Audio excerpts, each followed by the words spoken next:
At 3 a.m., the phone rang in the middle of an empty house. I froze.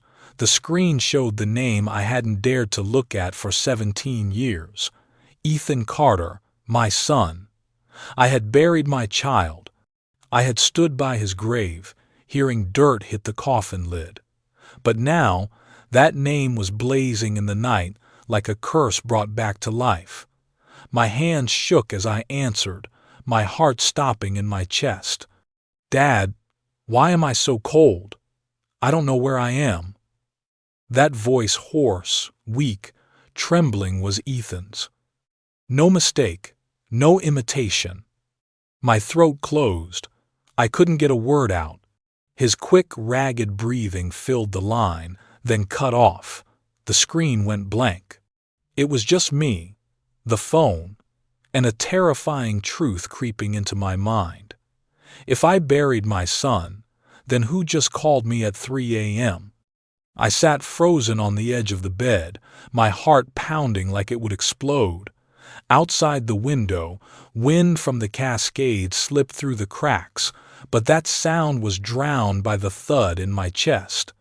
A weak glow from the nightstand lamp washed over my shaking hands, wrapped around the phone, the only thing connecting me to the son I'd lost nearly 2 decades ago.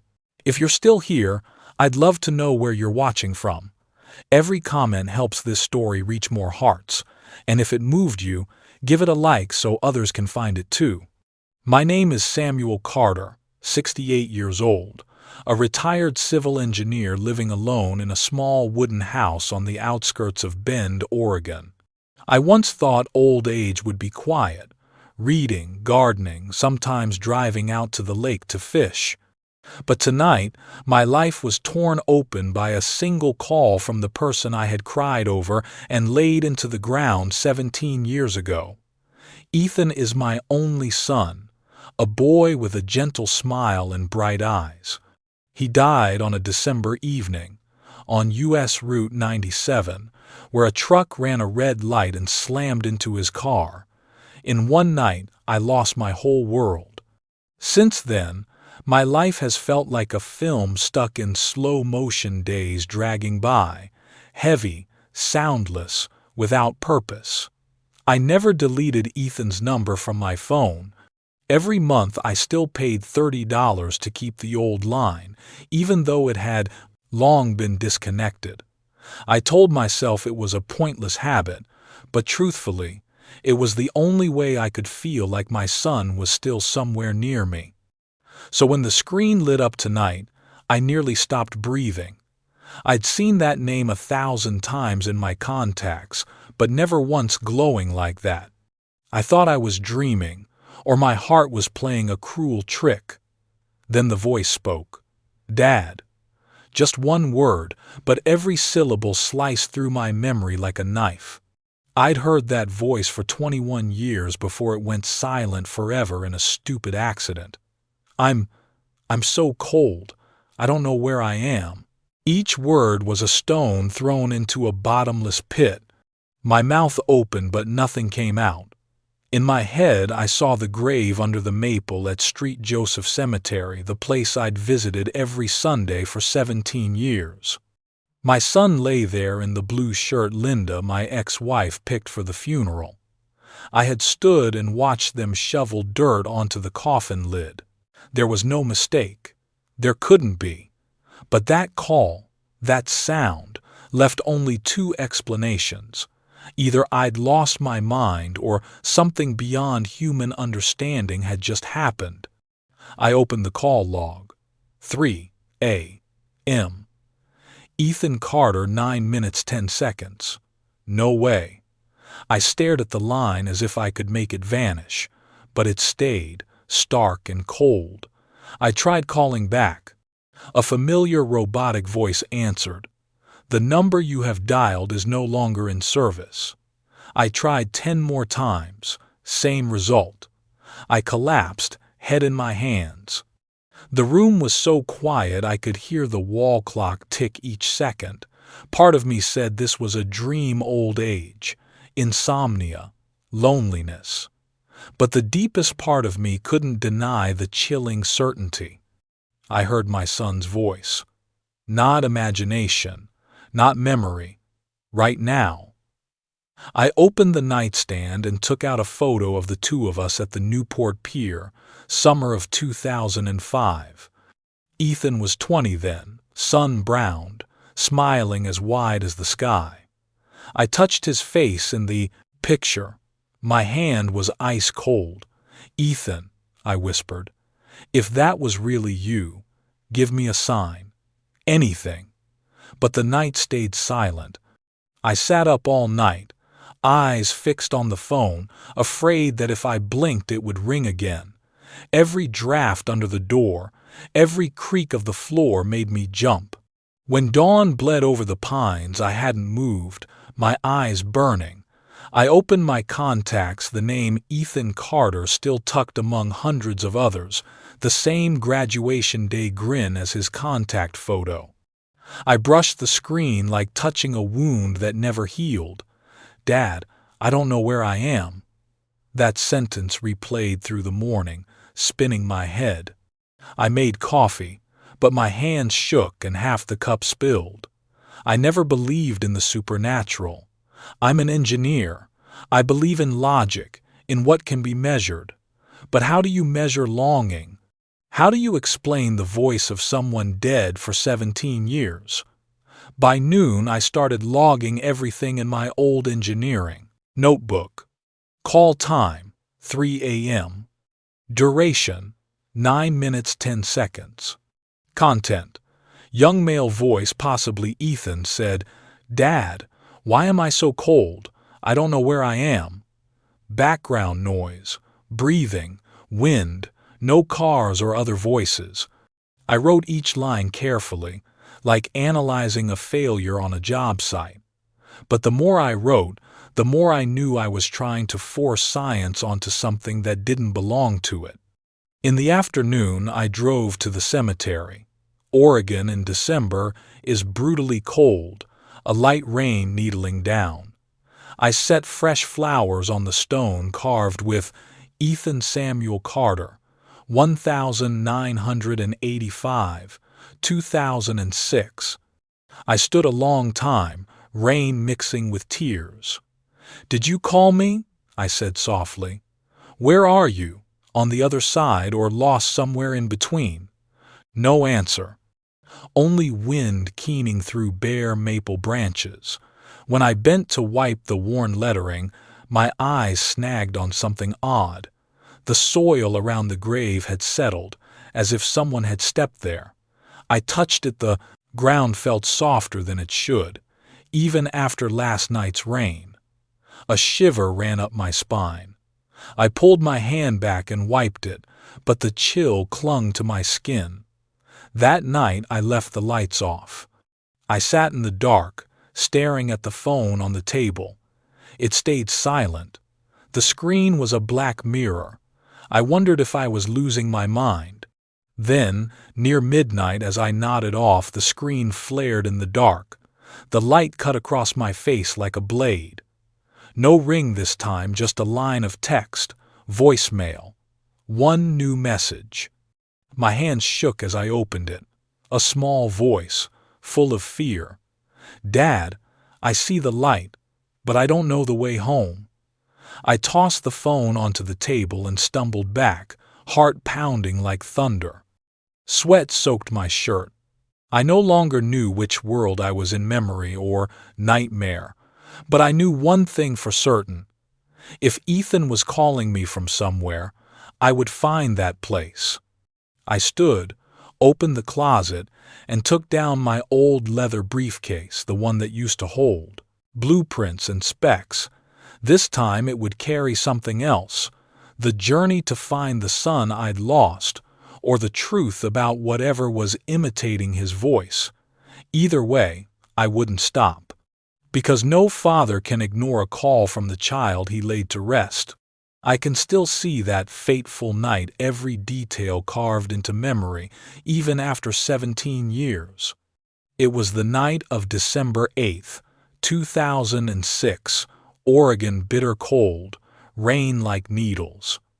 I was in the living room, TV low with the late news.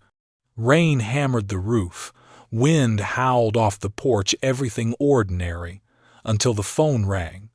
An unfamiliar number flashed, the caller ID from the Deschutes County Sheriff's Office. Instinct had me on my feet before I picked up. A tight, urgent voice came through, each word clear. "Mr. Carter, we're very sorry. Your son, Ethan Carter, was in an accident on Route 97 near the Sawyer Bridge. Please come to St. Charles Hospital immediately." I could hear the rain outside but felt nothing. The house spun. I don't remember grabbing keys, a coat, or locking the door. The next thing I knew, I was behind the wheel, foot pressed so hard the needle hit 90. Rain whipped the windshield. Street lights smeared. 20 miles blurred into a gray ribbon through tears. When I reached the hospital, the clock read 11:53 p.m. A nurse rushed up, face grave. "Mr. Carter, please follow me."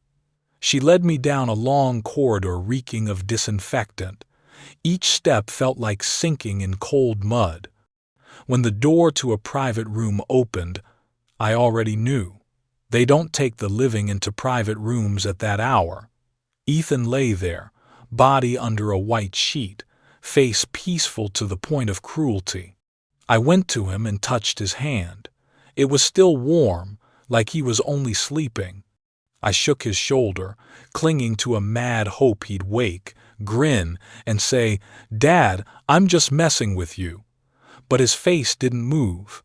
I sank to my knees and held his cooling hand, not knowing how long it stayed. A doctor came in, voice gentle but firm. "We're very sorry, Mr. Carter. It happened too fast. A logging truck ran the red and struck your son's driver's side. The impact was direct. He died at the scene. There was no pain." "No pain," the phrase echoed like hammer blows. "No pain?" I heard enough for both of us. I nodded and signed the identification papers on autopilot. They asked if I wanted them to call my wife. I said, "Don't call Linda yet. She's fragile." An hour later, Linda came anyway. She rushed in, saw our son's body, screamed like something tearing apart, then collapsed. They sedated her and took her out. I stood there, motionless, the room stinking of blood and alcohol, my mind stuck on one question: why him?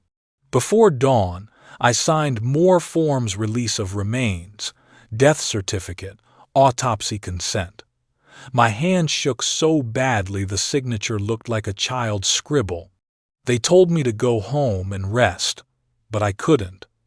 I sat in the corridor and watched nurses pass with gurneys, feeling the world leach of color. Ethan's funeral was 3 days later.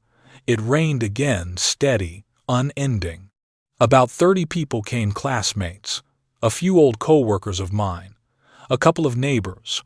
They said kind things I couldn't hear. "He's in a better place," they said. I wanted to scream, "No, his better place is here in this house with me." But I stood still, eyes on the oak casket sinking into the ground. Linda stood beside me in a long black coat, her hands clenched until they bled. When the first shovelful of earth hit the lid, she crumpled, wailing so hard people had to hold her. I just watched. I didn't cry then, not because I didn't want to, but because I'd run dry that first night at the hospital. I only felt each clank of the machinery, each shovelful, each sound that seals a life shut. After the funeral, everyone left. I stayed until the workers finished, until the last spadeful was packed tight. On the fresh mound I set a small wooden cross, carving my son's name in a hurry. Ethan Samuel Carter, 1985, 2006. Beneath it I scratched 4 words: "Forever my son." That night I went home and stepped into his room. His scent still lingered, cheap shampoo, young sweat, a youth unfinished.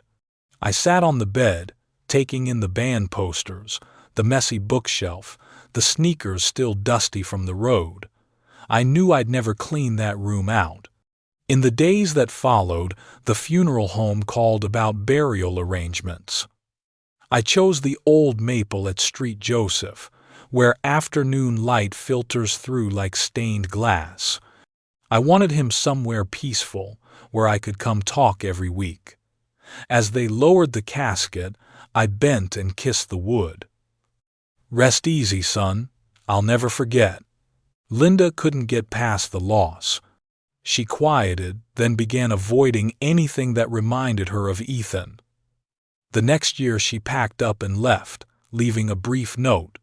"Samuel, I'm sorry. I can't live with these memories. Every corner, every sound is him. I have to go or I'll lose my mind." I didn't blame her. The pain was too big for anyone. From then on, it was just me and the memories in that house. Every morning I still brewed 2 cups of coffee, one for me, one set on Ethan's desk. I left everything in his room as is, including his old phone. I still knew the PIN, still kept his number in my contacts.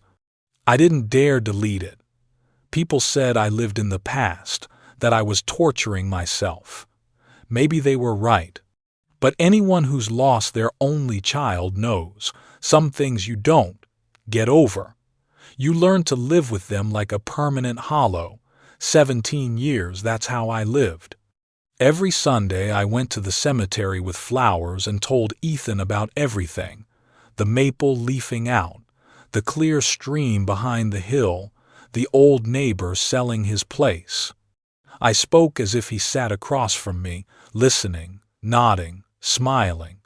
Then I went home, walked past his room, and gently pulled the door to, a ritual, a way to keep my son in my life. I once thought time would soften it. Instead, time only quieted it. It never left. Like a scar no longer bleeding, still aching when touched. Until that night, when the phone rang and the name Ethan Carter, my son, lit the screen. Everything I believed, that he was at peace, that the past was sealed, collapsed in seconds. If Ethan truly died on that rainy night in 2006, then who, or what, was trying to call me from the other side of death? After Linda left, the house held only wind and the smell of old wood. Each morning, sunlight slipped through gray-silver curtains and fell across a photo of us at Crescent Lake. I kept brewing 2 cups of coffee, one for me, one for Ethan, then set his on the old desk. It went cold every morning, but I never stopped. It was part of a ritual I couldn't end. I lived quietly like that for 17 years. Days passed in familiar sounds, the heater clicking, pencil on, paper, the old radio playing the jazz Ethan loved. Sometimes when a favorite tune came on, I'd glance at the stairs and almost see him running down, shouting, "Dad, I'm late!" Every Sunday I drove the old Ford to Street Joseph, the road in winds between maples scarlet in fall, snow-capped in winter. I always brought white chrysanthemums, some old newspapers, and a thermos of coffee. I sat by Ethan's grave and told him everything, like he was away for a bit and could still hear me. "Last night I watched your favorite movies again," I'd start. "I still don't get why you loved Back to the Future so much. Then again, maybe you've figured out time travel by now, huh?" Sometimes I talked for hours, sometimes I just sat. No one bothered me. People got used to the old man with white hair speaking to a mound under a red maple. Friends faded. Some died, some moved. The only one who kept up was Hank, an old co-worker. He pushed therapy more than once. "You need to live, Sam. Ethan wouldn't want you locked in the past." I just smiled. I didn't need therapy. I needed the one thing the world can't give back: my son's laugh. The emptiness stopped being a wound and became a companion. I learned to live with it like a scar that sometimes twinges but doesn't bleed. I cooked for one, talked to a photograph, said goodnight before lights out. Routine layered over memory until memory itself felt like a way of living. The one thing I never gave up was Ethan's number. I kept paying for that line for 17 years, even though it had been disconnected since 2007. $30 a month, a small sum to most, but to me a thin thread between two worlds. Many times I hovered over delete, and every time I stopped, deleting it would be admitting that everything was truly over. Each year on Ethan's birthday, April 12th, I sent a simple text. "Happy birthday, son, I miss you." I knew no one would read it, but I sent it anyway, like a prayer cast into the air, a crazy hope that somewhere my son could feel it. Last April, like always, I typed the message. I sat on the porch in a light rain, the smell of wet grass everywhere. I hit send and put the phone away. Minutes later, I saw a tiny line under the text. Seen. I thought my eyes were playing tricks. I wiped the screen and looked again. The word was still there, clear as day. Seen. A chill ran through me. Seen? Who could read a message sent to a dead line? I tried calling. The automated voice came back. The number you have dialed is no longer in service. But the text still showed that impossible status. I didn't sleep. I ran through every explanation system glitch, software bug, hacked data. By morning, seen remained, as if someone or something had actually read it. From that night on, I started hearing things. Not full-blown hallucinations, more like broken bits of sound, soft tapping on the wall, a footstep on the wooden stairs. Once I swear I heard a phone vibrating in Ethan's room, even though I'd powered that thing down years ago. I told myself it was just an old man's sensitivity. But a feeling rose in me I couldn't deny. Ethan was trying to tell me something. One night in September, I dreamed of him. He stood by the door, 21 again, in his brown leather jacket, face bright as ever. He didn't say much, just looked at me with clear eyes and whispered, "Dad, don't believe everything you see. I'm still here." I woke in the dark, heart hammering, shirt cold with sweat. When I looked up, the light in Ethan's room flickered and went out. I walked to his door, the room I always kept locked, and stood before it half open. The air smelled familiar. His shampoo, a scent I thought had long faded. I flipped the switch. Everything was the same. Bed made tight, books dusty on the shelf. The old alarm clock stopped at 11:26. The very minute the police called me, 17 years ago. I no longer knew what was real, what was imagined, but I knew one thing: something was rising out of the past. 2 weeks later, I decided to tidy up the house. I opened the old landline voicemail, the one I'd forgotten. It was empty except for a single message stamped 9/14, time 3:02 a.m. I was definitely asleep then. I played it. A few seconds of silence, then a faint breath. A thin, cracked but heart-stabbed familiar voice. "Dad, I'm so cold." I dropped the handset on the floor. I went crazy looking for answers. I took the phone to a shop and asked them to check the call logs. The clerk said, "There's nothing in the system." I slipped him some cash. He dug deeper, same result. No data, no signal record. That message felt like it came from a place that doesn't exist. That evening I sat on the porch and listened to wind howl through the pines. Fear and yearning swelled in my chest. If Ethan truly was somewhere, I had to know. And then, the next night at 3 a.m., the phone rang. The screen flared in the darkness. "Ethan Carter, my son." I didn't hesitate. I answered. "Dad, I'm so cold. I don't know where I am." That voice, shaking, strangled, seemed to cross the world. I heard fast breathing, a sob. I tried to speak, but my throat locked. Just as I found my voice, the line died. The phone slipped from my hand. I sank to the floor, shaking head to toe. 17 years I'd waited for a call like that, terrified of it, praying for it. And now that it came, I knew my life would never be quiet again.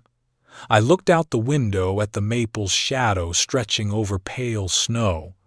In that moment I understood. A journey had begun, one I couldn't turn back from. 3 days after the first call, when I still hadn't recovered from the panic and the sleepless nights, the phone rang again. Same ringtone, same display name, Ethan Carter, my son. I was sitting on the rocking chair on the porch, a cup of coffee trembling in my hand. The afternoon sun stretched across the distant woods, the warm light Ethan used to love, but to me now it was only a long stripe of pain. The ring cut through the quiet like a blade through every bit of reason I'd tried to build. I jerked and dropped the cup. Brown liquid spread across the wooden floor. My heart pounded so hard I had to brace myself on the table to stay upright. My throat locked. I didn't dare pick up, part fear, part a fragile hope that this crazy dream was still going. I tapped the screen. The call connected. "Dad, I found an address." His voice was weaker than before, hoarse, like it was echoing from far away. I held my breath and listened to every word. 918 Willow Street, Denver. I grabbed a notepad, my hand shaking so badly the letters slanted. "Can you say that again, Ethan?" 918 Willow Street, right? A heavy breath came through the line, then an answer that raised the hair on my arms. "Yes, but no one can see me, Dad. I walk outside and people pass right through me. I don't understand what's happening." I went weak. "Are you there? In Denver?" "Yes, but everything is strange. I see the unit number on the door. I hear people, but they can't hear me. I think I'm not real." I gripped the phone, tears falling before I could stop them. "Ethan, listen to me. Wherever you are, you have to stay calm. I'm coming." But wind roared through the speaker and cut him off. A long, droning hum, then silence. The screen went black, leaving only a cold line of text. Call ended. 4 minutes and 2 seconds. I called back. Once, twice, 10 times. The same flat recording. "The number you have dialed is no longer in service." I set the phone down and leaned against the wall, heart hammering like it would burst. If this was a prank, how could it line up so perfectly? If it was a hallucination, why could I recall every breath, every vibration in the complia voice I'd heard for 21 years? No, this wasn't imaginary. I knew exactly who it was. It was Ethan. I opened my laptop and typed into the search bar, 918 Willow Street, Denver. Seconds later, the results appeared. It was an old apartment complex on the east side of Denver, abandoned for more than a decade. Satellite images showed a 4-story red brick building with boarded windows and weeds covering the yard. The short description underneath made my breath catch. "Building on demolition list. No occupants." I zoomed in. On the facade, the number 918 was faint under a film of dust and time. A strange intuition ran down my back, a mix of fear and hope. Even as logic screamed that all of this was insane, another voice inside me, louder, insisted, "Ethan is there." I stood, went to the bedroom, and pulled a suitcase from under the bed. For the first time in years, I packed like a man about to be gone a while. A few changes of clothes, my wallet, papers, and a photo of Ethan. When I tucked the phone into my jacket pocket, my hands were still shaking, but not from fear, from a fragile belief that I was about to find something or someone I'd lost long ago. Before leaving, I stepped into my son's room again. Everything was quiet, only sunset slipping through the curtains across the neatly made bed. I said softly, "Ethan, if you're really there, I'm coming. No matter how far, I will find you." I locked the door, climbed into the old Ford. The clock read close to 4 p.m. From Bend, Oregon to Denver, Colorado was more than 1,000 kilometers, about 10 hours of driving if the weather held. I didn't think, didn't plan, just drove. Autumn mountain roads in Oregon can be beautiful, but I saw nothing except the flicker of streetlights. Wind through the passes rattled the windshield. A sprinkle turned to steady rain. I turned on the headlights. The wipers thumped like a heartbeat. In my head, Ethan's words looped. "No one can see me, Dad." I tried to picture it, my son standing on a Denver street, reaching out while people walked through him and never stopped. Part of me was terrified, but another part burned with a reckless hope. Maybe he hadn't died. Maybe the crash in 2006 was a mistake. Night fell. The highway emptied. I stopped at a small gas station near the Utah line for coffee and a paper map. The clerk, a young guy, glanced up and asked, "Headed far?" "Denver," I said.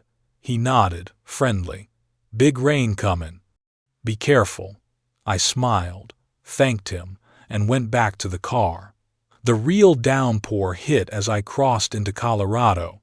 The road slicked over, taillights smeared like ribbons of water. I didn't slow.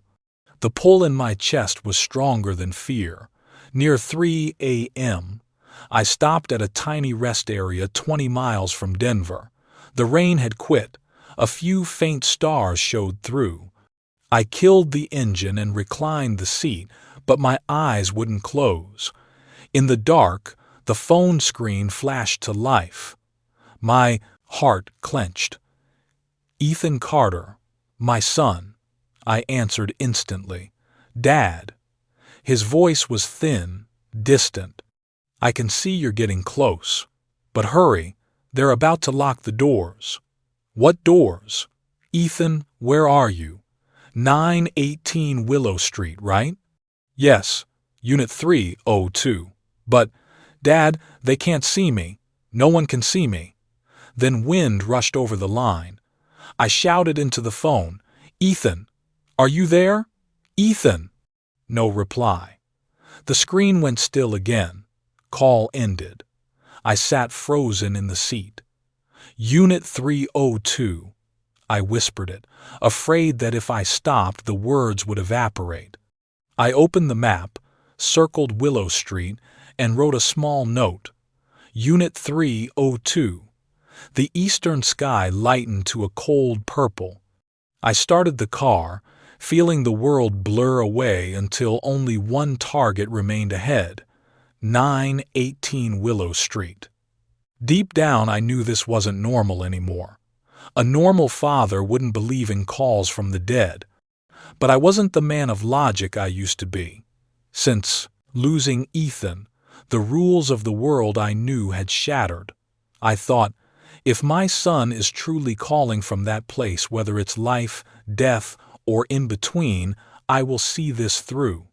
I pressed the gas and left behind 1,000 kilometers of ordinary reality, entering a road with no return, where past, present, and the unexplainable waited at the end of a street called Willow. I reached Denver under a shroud of morning mist. The city lay in a pale gray high-rises vague in the distance like they were built from smoke. I'd driven through the night without stopping. Every time I thought of pulling over, Ethan's words came back. "Hurry, they're about to lock the doors." When the Ford rolled to a stop in front of 918 Willow Street, the clock read 6:40 a.m. The street was empty, a few newspapers skittering in the wind. In front of me stood a 4-story red brick building, facade cracked and streaked with moss. A big yellow warning sign hung over the entry. Condemned, danger, do not enter. I stepped out. The early wind cut to the bone. A corroded iron fence wrapped the property topped with barbed wire. A warped wooden board read, City of Denver property. No trespassing. But if Ethan was here, a sign wouldn't stop me. I found a break in the fence and slipped through. My coat snagged on rusty metal and tore, but I didn't care. The courtyard was choked with weeds, empty cans and shards of glass. The ground was damp and slick. A sour mix of mold and old trash hung in the air. The main doors were chained shut, but a ground floor window stood ajar. I pushed gently. The wood frame creaked. Inside was black. I climbed through and dropped onto cold concrete. The air was thick with damp. Dim lights sifted through dust, hanging in shafts. The ceiling stained, paint peeled, doors half closed like sleepy eyes. Each step echoed down the empty hall, making it feel like footsteps followed behind me. I swept a flashlight and moved carefully. Every unit I peeked into was gutted. Cracked walls, rotten floors, torn curtains, no sign of life. But on the stairs, a different smell met me: fresh coffee. I stopped. It was clear, warm, drifting from the 3rd floor. I climbed faster, heart pounding. Unit 302 was at the end of the hall. The door was pulled to. A weak strip of yellow light slipped through. I pushed. It swung open without a squeak. And then I froze. Inside, everything was nothing like the other ruined units.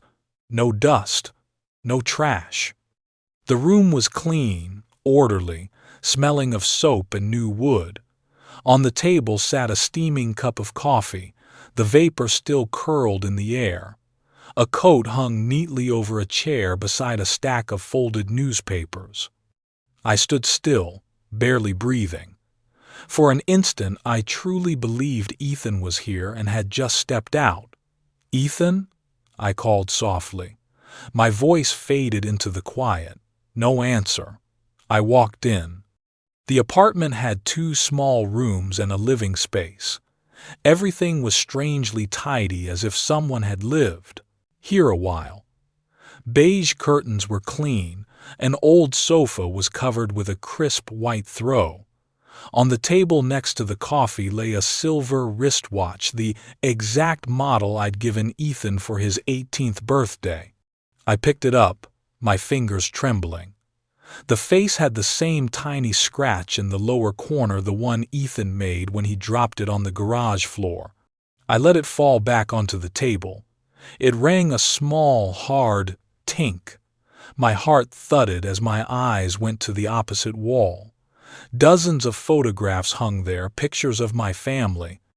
Me, Linda, and Ethan at the church on Christmas of 2004. The 2 of us on the Oregon coast. Even photos I'd never made public. The ones I kept on a private hard drive and had never printed. How were they here? I stepped close and touched the frames. These weren't modern inkjet prints. They looked like darkroom develops with classic white borders. Under a few frames were notes in blue ink. The summer I almost drowned. 10th birthday, Dad burned the cake.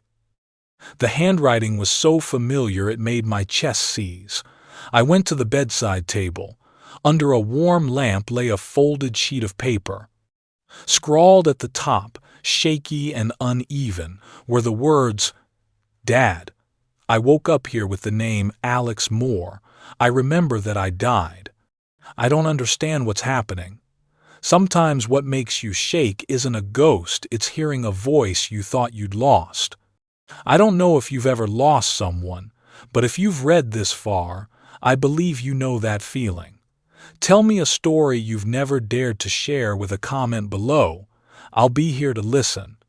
I sank into a chair, the note in my hand, my eyes blurring. That handwriting unmistakable was Ethan's. Right-leaning, long crossbars on the T, dots on the I placed higher than most. I read it again and again. The lines shook, like they'd been written in panic. I woke up in this apartment 3 days ago with my head splitting. There are pictures of you on the wall. I don't know why I have them. In my wallet there's an ID card with the name Alex Moore, born in 1985, same as me. Maybe I took someone's body? Or I'm not myself anymore. The ink at the end had bled, as if tears had fallen on the page. I pressed my face to the paper, torn between joy and dread. If this was a prank, it was cruel. If it was real, it meant Ethan had never truly died, or his soul was living in another body. I folded the page and sat still for a long time. Wind hissed through the window frame like someone quietly sobbing. I took a deep breath to steady myself, but the tears kept coming. When I stood, my eyes caught a small table in the corner. Another half-finished cup of coffee sat there, and beside it a brown leather wallet. I opened it. Inside was a driver's license for Alex Moore, the address matching this unit. The photo, a man around 30, stopped my heart. That face was Ethan. Older, sharper features, deeper, harder eyes, but my son all the same. No mistake. I stumbled back into the chair. The world tilted. I replayed the note. I woke up here with the name Alex Moore. So he'd been alive, but couldn't remember who he was, or had someone switched identities? I looked back at the wall of photos. The faces seemed to watch me, 100 eyes from the past pressing into the present. I heard a small click, the light switch. The lamp flickered, then steadied. That's when it struck me. The apartment still had power. Someone was paying the bill, even though the place was condemned. I opened the fridge with shaking hands. Milk, eggs, butter, all within date. The smell of fresh food. Not abandoned. Someone was living here, I whispered. Ethan, where are you? Only silence answered. I sat on the floor, clutching the letter. Tears splashed onto the line. I remember that I died. A cold shiver ran up my spine. I knew from the moment I stepped into this apartment that normal life was gone.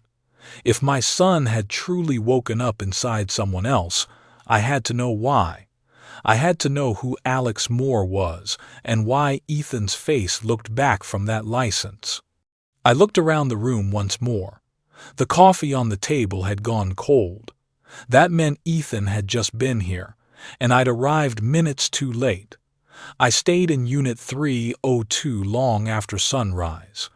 Pale light slipped through the dusty window and washed over the frames on the wall, making Ethan's face in the photos seem to look right at me. The room was so quiet I could hear my own heartbeat, slow, heavy, uneasy. I needed a lead, something more than feelings and a blind faith my son had returned. So I started pulling every drawer, every cabinet, every corner of the place, hoping to find traces of Alex Moore. In the bottom drawer, beneath a stack of old papers, I found a thin file in a clear plastic sleeve. The writing on the cover was nearly gone, but I could still make out Denver General Hospital, medical record. Below it was a name, Alex Moore, male, 38. My hands shook as I opened it. Inside were photocopies of medical charts. The admission date stopped me cold. May 3rd, 2006. I stared. That was the day Ethan died, the night of the crash I can never forget. The second page listed the diagnosis: traumatic brain injury due to high-impact collision, deep coma for 5 days. Upon waking, patient presented with total amnesia and was unable to establish identity. No valid identification at admission. Authorities issued temporary ID under the name Alex Moore. I had to pause and breathe. The more I read, the more my thoughts tangled. Ethan's crash was that night, and at the same time, a man named Alex was admitted in Denver with the same kind of injury. I read on. A handwritten note, probably the attending physician, said, "Patient exhibits heightened response to metallic sounds and flashing light, indicating post-trauma stress markers. No family contact. After basic recovery, patient entered the state's memory rehab program." I closed the file, eyes going dim. The clues were falling into place in a way that chilled me. Could it be that night, two men of the same age with the same injuries had their identities swapped? I pulled out my phone and searched for Denver General Hospital. It was still operating, just a few miles away. I called and asked for the person in charge of records from 2006. After a series of transfers and holds, a steady, low voice came on. "This is Dr. Evelyn Tran, head of neurology. How can I help you?" The name made me pause. Her voice was professional and gentle, with the fatigue of long years in medicine. I spoke slowly, trying to keep even. "Doctor, I'm looking into a former patient named Alex Moore, admitted on May 3rd, 2006, at Denver General." Silence for a few seconds. Then she asked, her tone dropping, "I'm sorry, are you family?" I hesitated, then said, "You could say that. I just found his records in an old apartment and I have reason to believe this is tied to my son's death on that same day." A soft sigh came through. 2006. Good Lord, almost 20 years. I was still a resident then, on call that night. I gripped the phone, my heart stopping. "Could you tell me what you remember?" She was quiet a long moment, then spoke slowly, as if digging through memory. "The night of May 3rd, there was a severe highway crash on Interstate 84.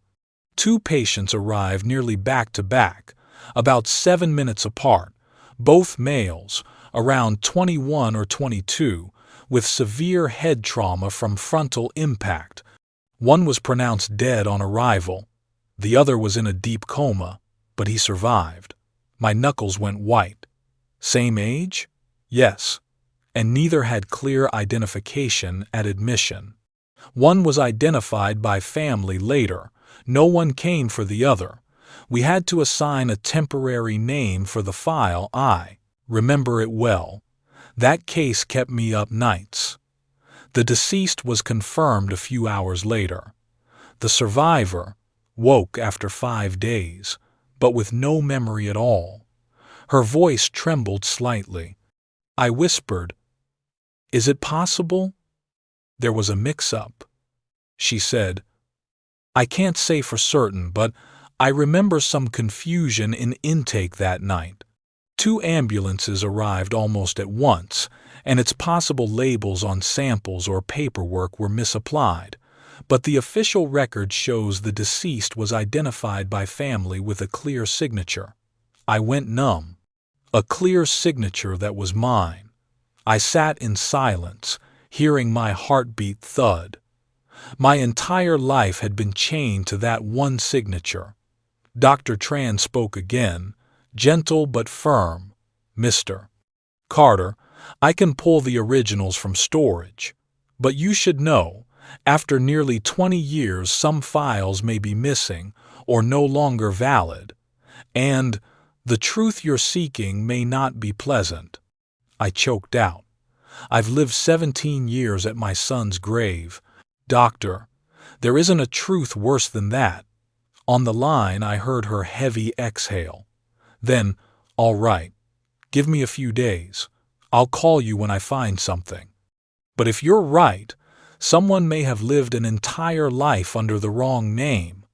The call ended. I sat there in a daze, phone still in my hand, morning light from the window washing the medical pages into a pale blur. 2 men, same day, same trauma, same age, one buried, one waking with nothing. And now, I was holding proof they might be the same person. I looked around the room again. The coffee on the table was stone cold. No warmth left in the air, only a faint burnt dust smell from the power. I spoke quietly, as if someone might be listening. Ethan, if you can hear me, give me a sign. Anything.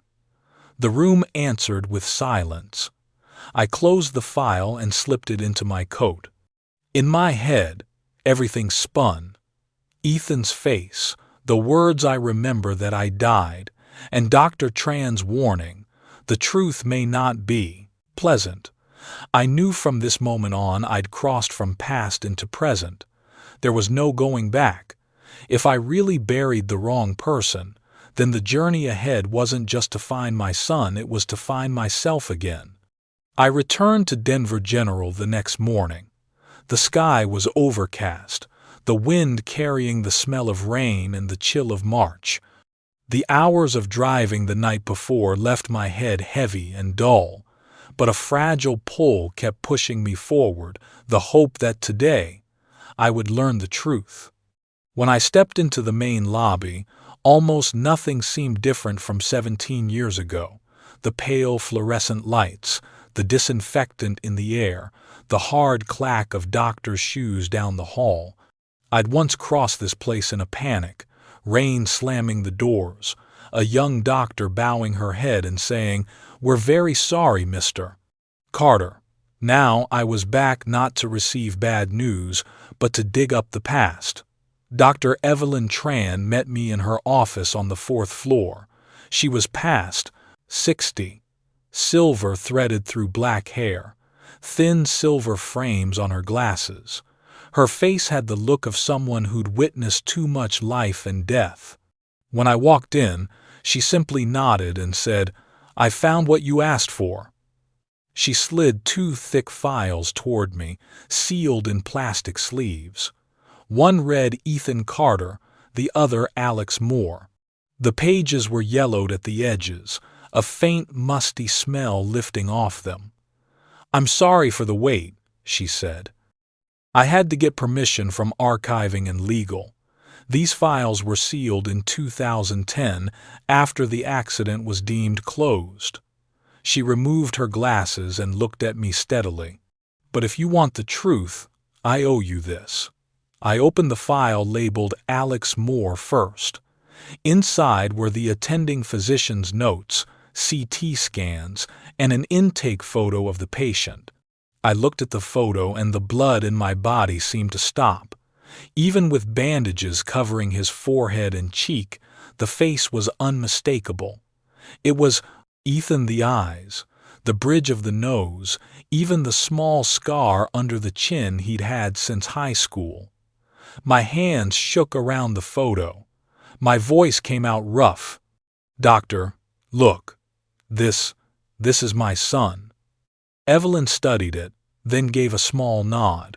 "I thought so. The resemblance is about 90%. I even cross-checked both diagnostic charts. Same blood type O, same height, same injury, left temporal trauma from a direct impact." She paused, voice dropping lower. "But the hospital records list them as 2 different patients." I looked up at her, stunned. "How is that possible?" "I'm not sure," she said. "But the police crash report I just pulled shows only one collision between Ethan's car and a logging truck. 2 people are listed as victims, one dead at the scene, one severely injured. However, in the hospital system, there are two separate charts, one under Ethan Carter, one under Alex Moore, same day, same hour, same type of trauma. She laced her fingers, eyes narrowed in thought. There may have been a mix-up during intake or ID confirmation. Chaos is normal in multi-casualty accidents. But here's the odd part. Ethan Carter's chart was confirmed by a family signature yours, while Alex's chart was opened 7 minutes later. I sat still, speechless. 7 minutes too short a span for one life to end and another to be named. Evelyn opened another file and pointed to the night doctor's note. Here, male patient, about 21, no family present, no ID. Woke after 5 days with total memory loss. Below that line was her own signature. She'd been a resident then. After he woke up, she said, state social workers helped him and issued a new ID as Alex Moore. I remember him clearly because of his eyes. He looked at people like he was waiting for someone to recognize him. I gripped the chart, voice unsteady. So, do you think my son might not have died? That someone else lay in that casket? Evelyn watched me for a long time. She didn't answer right away. I think a mix-up is possible, she said at last. But before we say anything, we need to be sure. There's only one way DNA. I looked up, my heart thudding. You have a sample from the person called Alex. Yes. The archive still had some hair preserved for medical purposes when he entered a memory rehab study in 2007.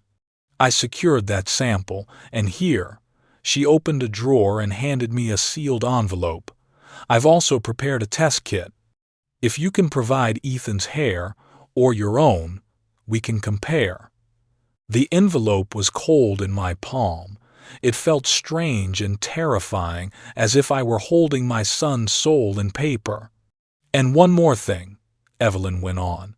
I checked the roster for the post-trauma rehab program. The man registered as Alex Moore is currently working at a metal fabrication shop in Boulder, a little over an hour's drive. He keeps to himself, no family, no criminal record, no social media. Boulder. The name rang in my head like a bell calling me. Evelyn's eyes softened. I know this may be more than anyone should have to bear, but if you believe it, go. I'll send the DNA to the lab. When there's a result, I'll call right away. I nodded, my throat tight. Thank you. Honestly, I don't know what to say. She gave a small smile, all sorrow. I've practiced for 30 years, Mr. Carter. I've seen things medicine can't explain, but nothing quite like this. She paused, then said quietly, if it really is your son, prepare yourself. 17 years is a long time for a person to become someone else. I left the hospital near dusk. A fine rain began to fall, droplets beating on the windshield, reflecting the red of the streetlights. I looked at the envelope in my hand, sealed, silent, heavy as stone. On the way back, I turned on the radio just to fill the void, but every sound felt far away. One question pounded in my head like a curse. If my son is alive, why didn't he remember me for 17 years? Maybe that was what hurt most, not that Ethan died, but that he lived a life with no place for me in it. I tightened my grip on the wheel. Ahead, Boulder rose under a pale purple sunset. I didn't know who I was about to meet, a stranger, or my son's lost soul. But I knew one thing, no matter how cruel the truth might be, I had to see it with my own eyes. I reached Boulder on Monday afternoon, with sunlight cutting across the distant ranges and turning the little road into the industrial park a cold strip of gold. The town was oddly peaceful, small, quiet, still. No one would guess it held the answer to 17 years of a father's pain. The fabrication shop sat on the outskirts, about 2 miles from downtown. A weathered sign read Henderson Fabrication and Welding. Hammering and the whine of grinders pulsed from inside, mixed with the smell of hot metal and oil. I parked and sat a moment. My hands were white on the wheel. I knew I was about to face something that could shatter everything or mend it. I drew a breath and stepped out. The sun had tipped low, light slanting through steel-framed windows. I walked the long corridor where the air tasted of smoke and iron. With every step, my heartbeat climbed. At the far end of the shop, under cold industrial lights, I saw him. A man in his 30s, tall and lean, slightly stooped, welding a steel frame. Sweat darkened his back. Sparks burst from his hood like tiny fireworks. When he lifted his head, I stopped breathing. That face, the one I'd seen in memory through all my later years, now stood in front of me, flesh and blood. His hair was a little long and dark. A thin stubble covered his jaw. His eyes were deep, tempered. There was no mistaking him. Ethan. I had to tell myself to inhale. Another worker tapped his shoulder and nodded toward me. He removed the hood, wiped his forehead, and came over, that slight stoop of someone long acquainted with injury. "Hello, sir. Can I help you?" His voice was low, gentle in tone, a little hoarse. I swallowed. That voice older, rougher, but the same sound that once said, "Dad, breakfast's ready." I forced a steady smile. "I'm looking for someone named Alex Moore. I heard he works here." He gave a polite, distant smile. "That's me. What can I do for you?" I hid my shaking hands in my coat pockets. "My name's George. I'm with a team updating historical records for a post-trauma rehab study. I was assigned to ask you a few questions about your health." He nodded without suspicion. "Sure, though that was a long time ago. I don't remember much." I gestured toward a small bench outside. The late light lay thin and yellow across the shop. Metal dust drifted like mist. We sat facing each other just a few feet apart, with a gulf between two worlds. "You had an accident in 2006, right?" I asked. He nodded slightly. "Yeah. My car was hit on the highway. Head took a hard blow. I was in a coma for a few days. When I woke up, I couldn't remember anything. The doctors said I was lucky. They gave me a new name, new ID. Since then, I've just tried to live like a normal person." He said it simply, but each word cut like a knife. A new name, a new ID, as if someone had stripped Ethan of who he was. I kept my tone even. "Do you ever remember anything? Any old flashes someone's face?" He stared into the distance, then shook his head lightly. "Not much. Sometimes in dreams I see a man standing at a grave. He's crying. I can't see his face, but I know he's my father. When I wake up, my chest hurts like someone squeezing it. I've tried to forget, but the dream keeps coming back, year after year. I bit my lip to keep from breaking. Wind carried the clatter of metal through the shop. I studied him every angle, every percentage, small habit, every look, all Ethan, though he didn't know it. I gathered myself. "In the dream, does the man ever call your name?" He hesitated. "Yeah, once, but it was faint." He looked down at his calloused hands. I think he said, "Ethan." I went still. My heart stopped. The world blurred. Only his voice remained, soft as a breath. "Ethan." I turned away and swallowed hard. If I cried now, everything would come apart. I took a breath and said quietly, "Alex, I need to ask a favor." He looked up, alert but not defensive. "We need to verify some biological data tied to the old file. Just a hair sample, a few strands to complete the medical record. It won't take long." He frowned, uncertain, then nodded. "Okay, if it helps." I took out the kit, hands shaking.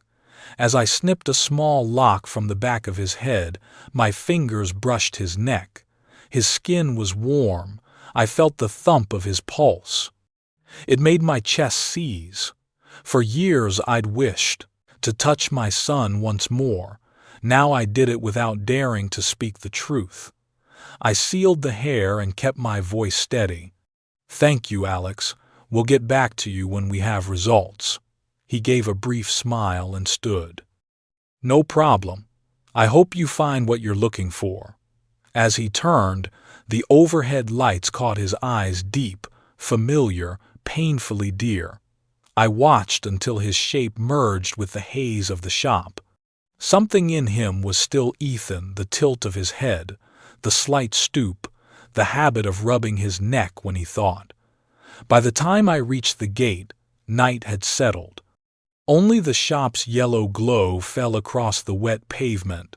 I looked back once more. For a heartbeat I saw Ethan at 21 standing in the doorway, smiling, gentle, a little shy, a son who never knew he'd died. I whispered, my voice shaking, "If it's really you, Ethan, I'll bring you home."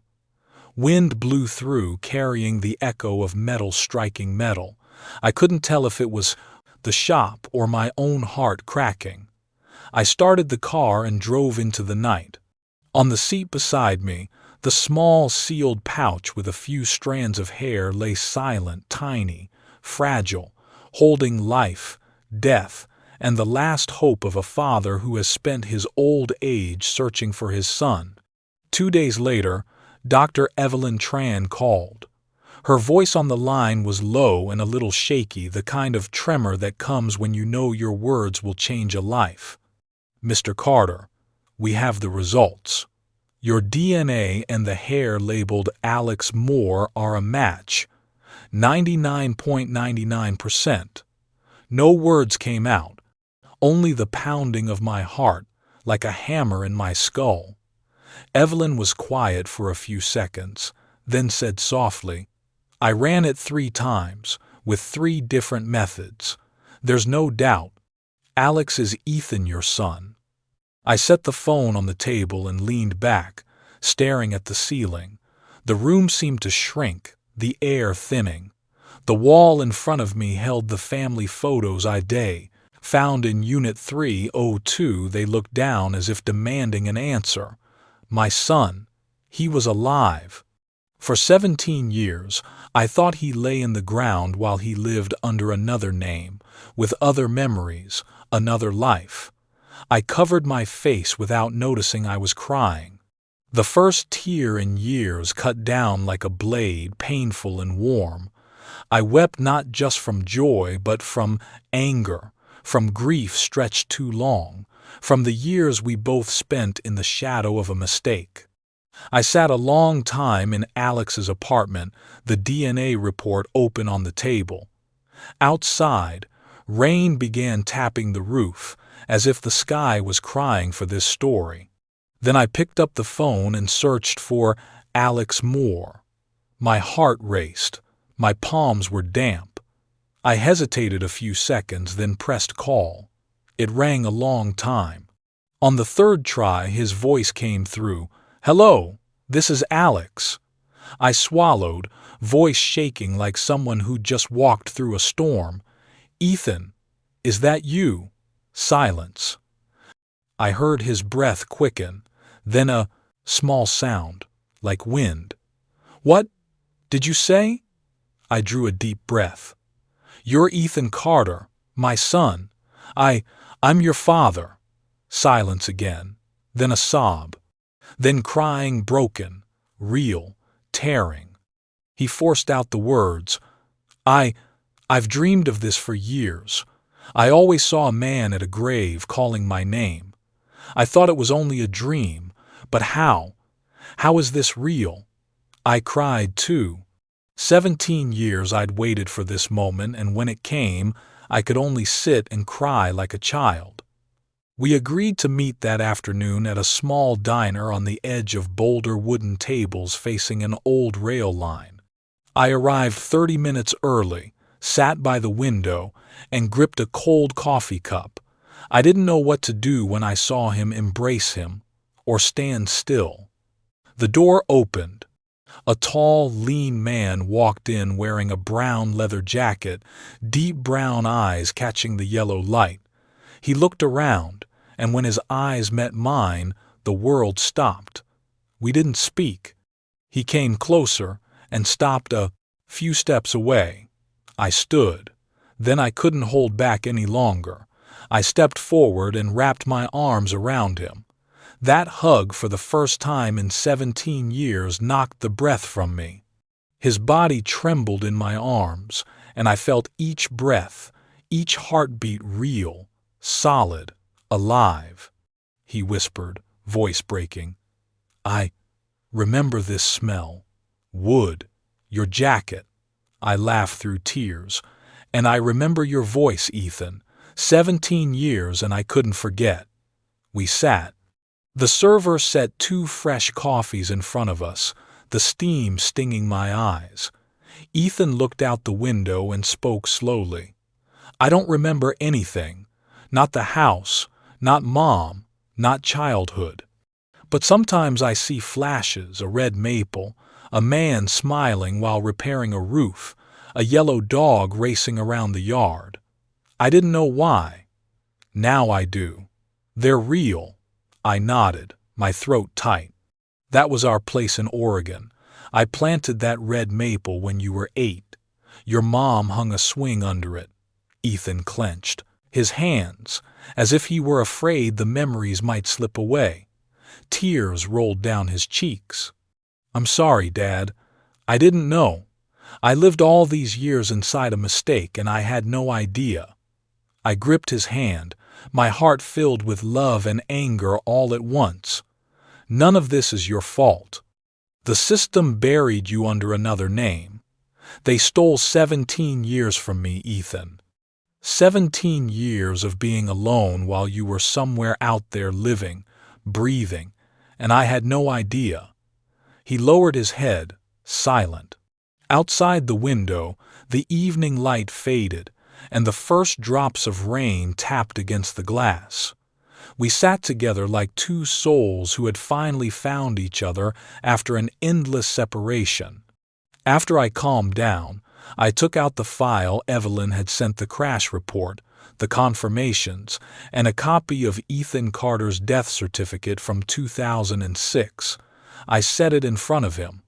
This is what kept us apart, and now I want us to erase it. Ethan stared at the paper for a long time, then said softly, I don't want anyone to be blamed anymore, but if we can, I want to know the truth, why I was switched and who's in that grave. I nodded, my voice steady. We'll do that. Not just to clear your name, but so everything that happened won't stay buried in the dark.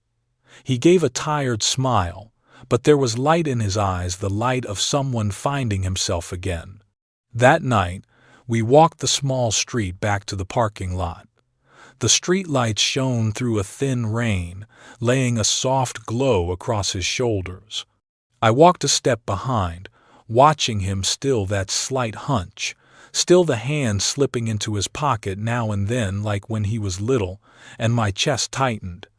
Before we parted, I set my hand on his shoulder and said quietly, Thank you for being alive, Ethan. I don't need any other miracle but this. He smiled, eyes red. And thank you, Dad, for never stopping the search. We stood there under the warm lights and the crease. Sound of rain. 2 people who had crossed the border between loss and faith. The truth had come out, not to end things, but to begin the final journey. The journey to seek justice for the past and bring both our souls back to where they belong. 3 weeks after everything became clear, Ethan and I returned to St. Joseph Cemetery. A light spring rain had just ended. The air was damp and cool. That piece of ground where I had stood for 17 years talking to my lost son now greeted me with something entirely different. Gratitude and sorrow in equal measure. Weeds grew around the old headstone carved Ethan Carter 1985-2006. I used to wipe it clean every month, replace the flowers on every birthday. Looking at it now, I realized I had been laying flowers on a stranger's grave, a young man with no name. Ethan stood beside me in silence. Late afternoon light filtered through the old maple, tinting his hair a copper red. I saw a pain in his eyes that words couldn't hold. "Dad, are you sure I'm not here?" he asked softly, voice shaking. I shook my head and gripped his hand. "No, son," Dr. Evelyn confirmed it. "In the hospital archives, the body identified that night. The fingerprints didn't match yours. They mixed people up." Ethan stared at the stone for a long time, then asked, voice tight, "Then who is the person buried here?" The question clenched my heart. I had asked myself the same thing 100 times in the dark. 3 days later, we filed for exhumation under forensic protocol, supervised by the State Investigative Agency. The cemetery air that day was cold, the smell of wet earth mixed with wilting flowers. I stood a few steps away as they opened the casket, the same one I'd once believed held my son. When the lid came up, Ethan gripped my shoulder. Inside lay the remains of a young man, about 20, wearing a faded cloth jacket. An investigator bent down and said quietly, "No personal effects. Looks like he was unhoused." A few weeks later, the identification results came back. Chris Mason, 22, a young drifter who went missing around the time of the crash. No one searched for him. His parents had already passed away. I sat in silence over the report, tears falling before I noticed. I had mourned my son for 17 years while an unnamed soul lay buried under his name with no family, no one to remember him. The next day, I went to the cemetery office to change the headstone. I told the staff, "Carve his real name, Chris Mason. And keep the line, 'No one is forgotten.'" When the new stone was set, Ethan and I stood before the grave. I laid a bouquet of white chrysanthemums and bowed my head for a long time. "Chris, I'm sorry. Because of other people's mistakes, you were buried under the name of someone you never met. But because of you, I found Ethan," I whispered, my voice breaking. Ethan stood beside me, his hand heavy and warm on my shoulder. "I don't think he blames anyone, Dad. Maybe he just needed to be remembered." We left the cemetery under a purple sky. A light wind moved through the red maples, and the falling leaves circled us like a gentle farewell. A few days later, we returned to the old house in Oregon where time seemed to have stopped in 2006. The door still creaked the same way. The wooden floor still dipped under the hallway. Ethan's room upstairs was exactly as I'd kept it for 17 years. I had never cleaned it out, never locked it. Whenever I missed him, I'd go in and sit on the bed, looking at the photos on the wall, the boy in a baseball cap, the two of us fishing at the lake, the scribbled drawings from grade school. When Ethan opened the door, I saw his hand tremble. Light slipped through the curtains and laid a thin dusk glow over the room, like a memory long set aside. He sat on the edge of the bed and quietly touched the old pillow. Then he reached up to the shelf and pulled down a worn brown leather notebook, the childhood journal I'd saved for him. He opened the first page, where a child's messy handwriting read, "Ethan's journal, 10 years old. When I grow up, I'll build a house for Dad." He read, then closed the notebook and pressed his face into his hands. His shoulders shook, and tears fell silently. I moved closer and sat beside him without a word. I set my hand on his shoulder and squeezed. "Do you remember anything?" I asked. He shook his head, tears still coming. "Not clearly, Dad. Just a feeling. Familiar. This room, this smell, the sound of wind at the window, like everything in my dreams is waking up." I looked at my son, overwhelmed by feelings no words could carry. For years I thought he was gone forever, and now he sat right here in front of me. "You don't have to remember everything, Ethan," I said softly, my voice catching. "Memories can fade, but a father's love doesn't. As long as you're here, that's enough." He looked up, eyes red, lips trembling. "Thank you for not giving up, Dad." I smiled, and the tears returned. I never gave up. The world just made me believe there was nothing left to find. But a father's heart is different. It always knows his child is still out there. We stayed in that room until night fell. Moonlight slid across the floor in a long bar. I heard the wind move through the maples outside, the same trees, the same rustle Ethan once swung beneath, laughing like a little kid. In the days that followed, life slowly returned. We cooked together, cleaned the house, and walked the dog around the lake like before. Dinner was just the two of us, but warmer than any party. Ethan still didn't remember everything, but bit by bit old pieces drifted back. A song, a hazy memory, or simply the habit of stirring his coffee 3 times before taking a sip. One morning, while I was making coffee, Ethan stepped onto the porch and looked up at the red maple. He smiled, his voice rough but warm. "Dad, I remember now. That swing, your hands tied it up." I followed his gaze. Under the maple, the old rope still swayed lightly in the wind. I laughed, tears rising again. "That's right. I put it up. And you were so afraid of falling you cried all afternoon." He laughed through it, a sound like sunlight cutting through years of fog. In that moment, I realized, memory doesn't have to come back in full. As long as we have each other in the present, the past, even if forgotten, can still be healed. I turned and set my hand on his shoulder, speaking softly. "You don't need to remember, just be here."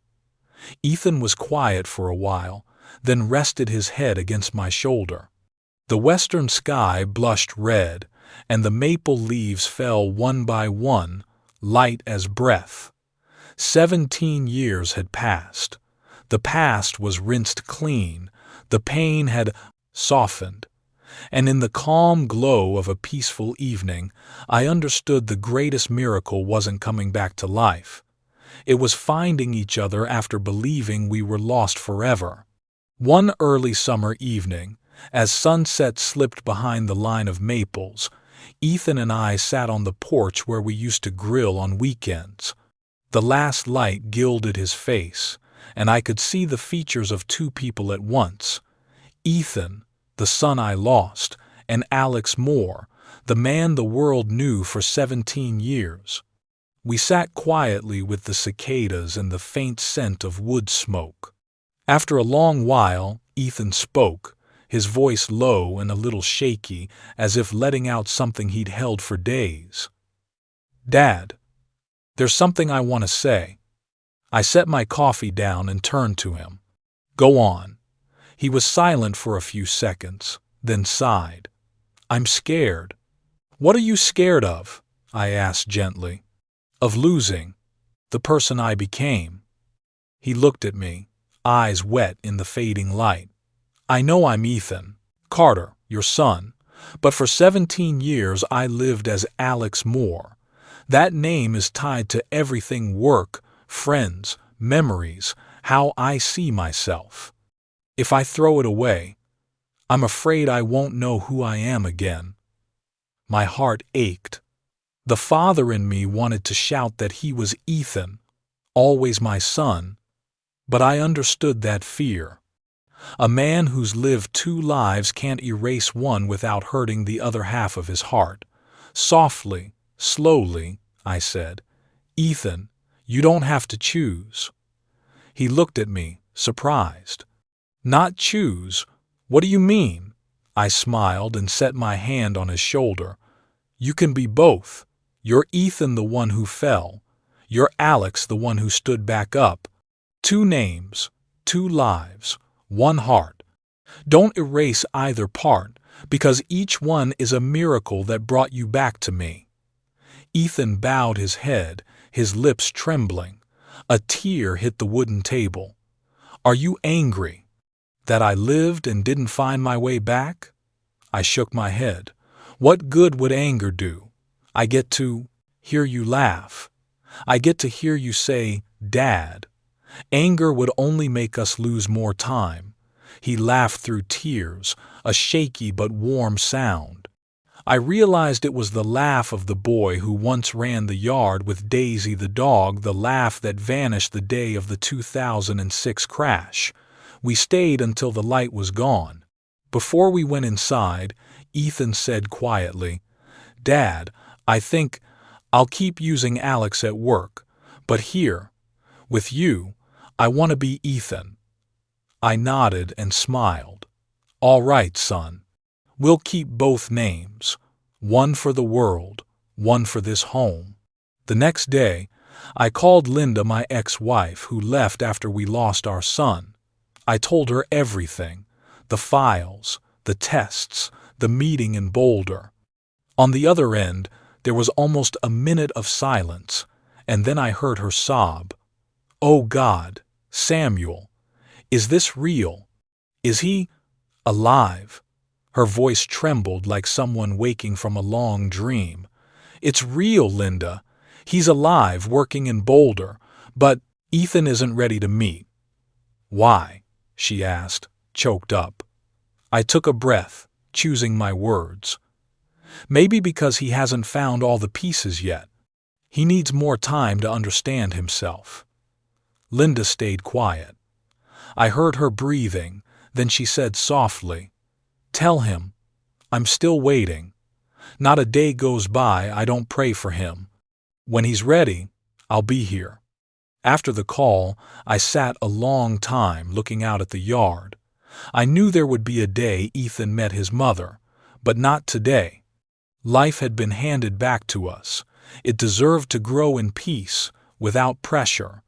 A few days later, I went to Denver General to see Dr. Evelyn Tran again. She greeted me with a gentle smile, her eyes carrying the tired grace of someone who had walked this road with us. I gave her a small bunch of sunflowers and said, "If not for you, I'd never have found my son. I owe you a lifetime." Evelyn smiled and shook her head. "No, Mr. Carter. Sometimes destiny is just a mistake we decide to forgive." Her gaze drifted, voice dropping low. "I used to believe medicine could explain everything. But cases like yours taught me that life has its own way of returning, not to settle debts, but to teach us to value what we have." I smiled, feeling a lightness rise in me. "You're right. Maybe what matters isn't what we lost, but what we still have now." She set a hand on my shoulder and nodded. "Go live, Mr. Carter, both of you. Let time do the healing." That fall, life in the little Oregon house settled into a rhythm. Ethan worked at a local machine shop. I kept fixing woodwork and tending the garden. In the evenings we ate together and sometimes played the old songs he liked. He hadn't remembered everything, but each day he brought me a new fragment, a way I taught him to tie his shoes, the time I almost burned the pancakes on his 10th birthday. One morning, while I made coffee, I heard his voice from the living room. "Dad, is the coffee ready yet?" I froze, then laughed, words I'd only heard in memory for 17 years. I called back, voice shaky with joy. "It's ready, Ethan." He came out, hair messy, sweater on, smiling wide. Morning light poured through the window and laid a soft glow across his face. I looked at my son, no longer just a person from the past, not only a man of the present, but something wondrous in between. For the first time in 17 years, this house held laughter again. That laughter didn't just chase away the shadows of memory, it proved that no matter how fate gets it wrong, a father's love will always find its way home. One autumn morning, as sunlight touched the kitchen window, Ethan set down his coffee and said, calm but resolute, "Dad, I want to change my name back." I looked up, my hands pausing midair. "You mean?" He nodded, eyes on the yard where the maples were turning. "I want my real name back. Ethan Carter. It's time, right?" For a few seconds I couldn't speak, my chest filling with warmth and ache. For 17 years, my son lived under another name, another life, and now he chose to return. Not from pressure, not from anyone's demand, but because he himself wanted to close the circle. We drove to the Deschutes County Courthouse. The day was clear. The wind carried the scent of pine from the western woods. Ethan wore a white shirt and a gray jacket. His steps were steady and slow, like a man walking through a doorway between two lives. The court wasn't busy. The clerk glanced at the file and smiled when she saw the name. Petition to restore legal identity, Ethan Benjamin Carter. Ethan signed at the bottom. His hand shook a little, but his eyes were calm. I stood beside him, watching the pen move like seeing my child born a second time. When it was done, the clerk handed back the documents with a kind smile. "Congratulations. As of today, you are officially Ethan Carter." Ethan bowed his head in thanks. As we stepped out, sunlight spilled across the steps and lit his brown hair with a gentle sheen. I looked at my son, tall, composed, and in his eyes the same spark I'd seen years ago when he asked, "Dad, when I grow up, will you be sad?" Softly, my voice trembling, I said, "You didn't come back from the dead, Ethan." He turned and smiled, eyes damp. "Then where from, Dad?" I touched his shoulder and answered quietly, "You came back from my memory." We both laughed, light as the breeze.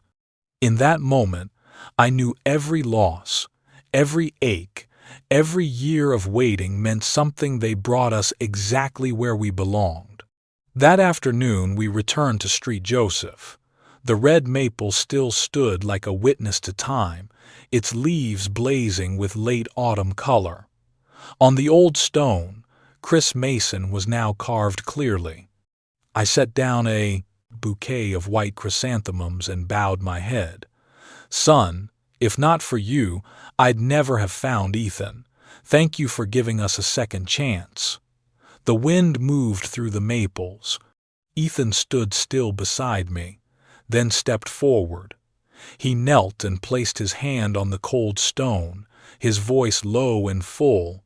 "I'm home now, Dad." In that moment there were no more tears, only peace settling into my heart.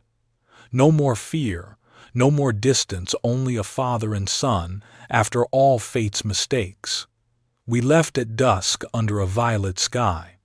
On the drive home, I watched my son, a grown man now behind the wheel, eyes focused, a small smile at the corner of his mouth, as if he were smiling at life itself. I realized the real miracle isn't someone returning from death. The miracle is faith, the thing that carries people through pain and helps them find each other amid all that's been lost. That night, the little house glowed again. Ethan made coffee, I toasted bread, and we put on the old song Linda used to love. The music drifted through the kitchen with the smell of fresh grounds. "Dad, is the coffee ready yet?" Ethan asked, playful. "It is, you two-name rascal," I said, laughing. His laughter filled the house, seeping through the walls and waking every sleeping memory. I closed my eyes and listened. For the first time in 17 years, I felt a deep, quiet peace. The maple cast its shadow across the window, leaves fell softly onto the steps. Each one felt like a message from the past, telling us we had finished the journey not to punish fate, but to learn to forgive it. I turned to my son and smiled. "You didn't come back from the dead, Ethan. You came back from my love and my memory, and that's enough." He looked at me and nodded. "I know, Dad, and this time, I'm staying." We clinked our coffee cups. Outside, the sunset was gone, but inside the little house, the light stayed warm as if winter had never existed. Thank you for listening to my story, a father who lost everything and then found the impossible. If you've known the pain of parting, or you're still waiting for someone to come home, believe this: the miracle isn't out there somewhere. It lives in the heart that never stops believing.